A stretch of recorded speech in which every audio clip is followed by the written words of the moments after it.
Chapter 28.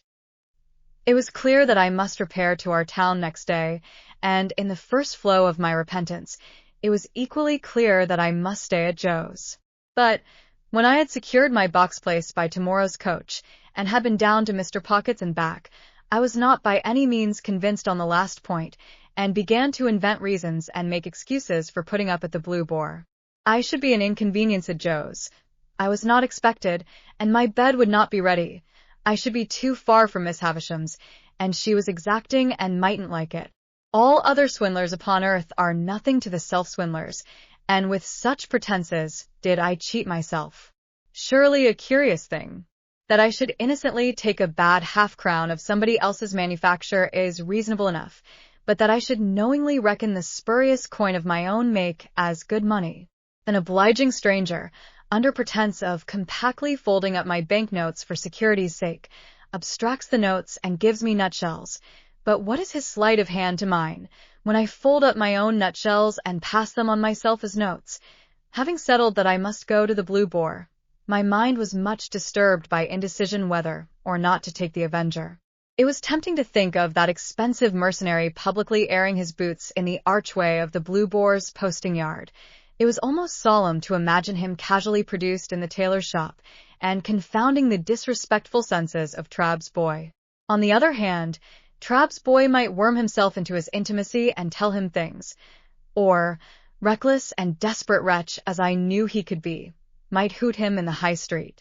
My patroness, too, might hear of him, and not approve. On the whole, I resolved to leave the Avenger behind. It was the afternoon coach by which I had taken my place, and, as winter had now come round, I should not arrive at my destination until 2 or 3 hours after dark. Our time of starting from the Cross Keys was 2 o'clock. I arrived on the ground with a quarter of an hour to spare, attended by the Avenger, if I may connect that expression with one who never attended on me, if he could possibly help it. That time it was customary to carry convicts down to the dockyards by stagecoach. As I had often heard of them in the capacity of outside passengers, and had more than once seen them on the high road dangling their iron legs over the coach roof, I had no cause to be surprised when Herbert, meeting me in the yard, came up and told me there were 2 convicts going down with me. But I had a reason that was an old reason now for constitutionally faltering whenever I heard the word convict. "You don't mind them, Handel?" said Herbert. "Oh, no. I thought you seemed as if you didn't like them?" "I can't pretend that I do like them, and I suppose you don't particularly. But I don't mind them." "See, there they are," said Herbert, coming out of the tap. "What a degraded and vile sight it is. They had been treating their guard, I suppose, for they had a jailer with them, and all 3 came out wiping their mouths on their hands. The 2 convicts were handcuffed together, and had irons on their legs, irons of a pattern that I knew well. They wore the dress that I likewise knew well. Their keeper had a brace of pistols and carried a thick-knobbed bludgeon under his arm, but he was on terms of good understanding with them, and stood with them beside him, looking on at the putting to of the horses, rather with an air as if the convicts were an interesting exhibition not formally open at the moment, and he the curator. One was a taller and stouter man than the other, and appeared as a matter of course, according to the mysterious ways of the world, both convict and free, to have had allotted to him the smaller suit of clothes. His arms and legs were like great pincushions of those shapes, and his attire disguised him absurdly, but I knew his half-closed eye at one glance. There stood the man whom I had seen on the settle at the 3 Jolly Bargemen on a Saturday night, and who had brought me down with his invisible gun. It was easy to make sure that as yet he knew me no more than if he had never seen me in his life. He looked across at me, and his eye appraised my watch-chain, and then he incidentally spat and said something to the other convict, and they laughed and slewed themselves round with a clink of their coupling manacle, and looked at something else.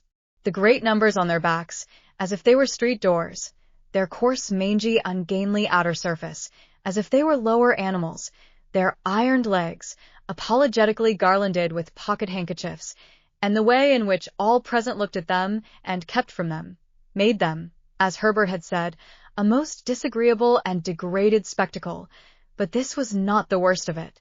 It came out that the whole of the back of the coach had been taken by a family removing from London, and that there were no places for the two prisoners but on the seat in front behind the coachman. Hereupon, a choleric gentleman, who had taken the fourth place on that seat, flew into a most violent passion, and said that it was a breach of contract to mix him up with such villainous company, and that it was poisonous, and pernicious, and infamous, and shameful, and I don't know what else. At this time the coach was ready and the coachman impatient, and we were all preparing to get up, and the prisoners had come over with their keeper, bringing with them that curious flavor of bread poultice, baize, rope yarn, and hearthstone, which attends the convict presence. "Don't take it so much amiss, sir," pleaded the keeper to the angry passenger. "I'll sit next you myself. I'll put 'em on the outside of the row.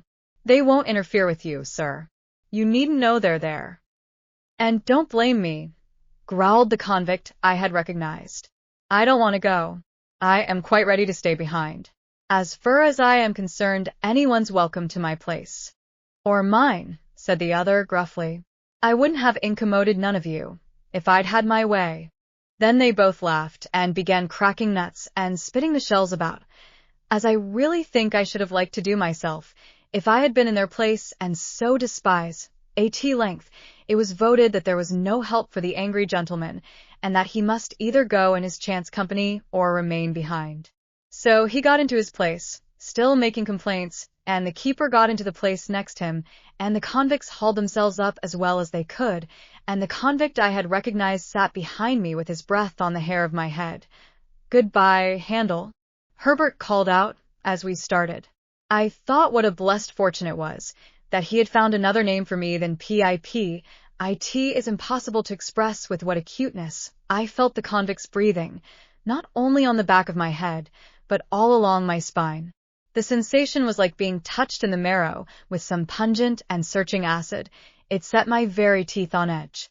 He seemed to have more breathing business to do than another man, and to make more noise in doing it, and I was conscious of growing high-shouldered on one side, in my shrinking endeavors to fend him off. The weather was miserably raw, and the two cursed the cold. It made us all lethargic before we had gone far, and when we had left the halfway house behind, we habitually dozed and shivered, and were silent. I dozed off myself, in considering the question whether I ought to restore a couple of pounds sterling to this creature before losing sight of him, and how it could best be done. In the act of dipping forward as if I were going to bathe among the horses, I woke in a fright, and took the question up again, but I must have lost it longer than I had thought, since, although I could recognize nothing in the darkness and the fitful lights and shadows of our lamps, I traced marsh country in the cold, damp wind that blew at us. Cowering forward for warmth and to make me a screen against the wind, the convicts were closer to me than before. The very first words I heard them interchange as I became conscious were the words of my own thought. 2 1-pound notes. "How did he get 'em?" said the convict I had never seen. "How should I know?" returned the other. "He had 'em stowed away somehows. Give him by friends, I expect." "I wish," said the other, with a bitter curse upon the cold, "that I had 'em here." 2 1-pound notes, or friends? 2 1-pound notes. I'd sell all the friends I ever had for one, and think it a blessed good bargain.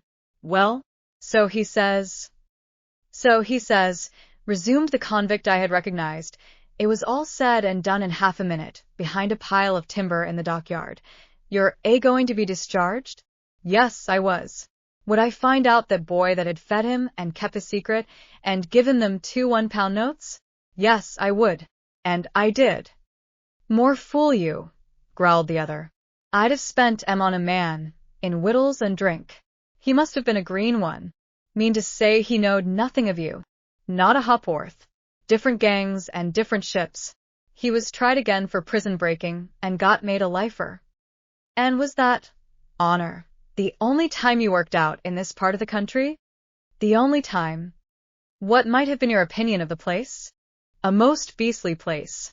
Mud bank, mist, swamp, and work, swamp, mist, and mud bank." They both execrated the place in very strong language, and gradually growled themselves out, and had nothing left to say. After overhearing this dialogue, I should assuredly have got down and been left in the solitude and darkness of the highway, but for feeling certain that the man had no suspicion of my identity. Indeed, I was not only so changed in the course of nature, but so differently dressed and so differently circumstanced, that it was not at all likely he could have known me without accidental help. Still, the coincidence of our being together on the coach was sufficiently strange to fill me with a dread that some other coincidence might at any moment connect me, in his hearing, with my name. For this reason, I resolved to alight as soon as we touched the town, and put myself out of his hearing. This device I executed successfully. My little portmanteau was in the boot under my feet. I had but to turn a hinge to get it out.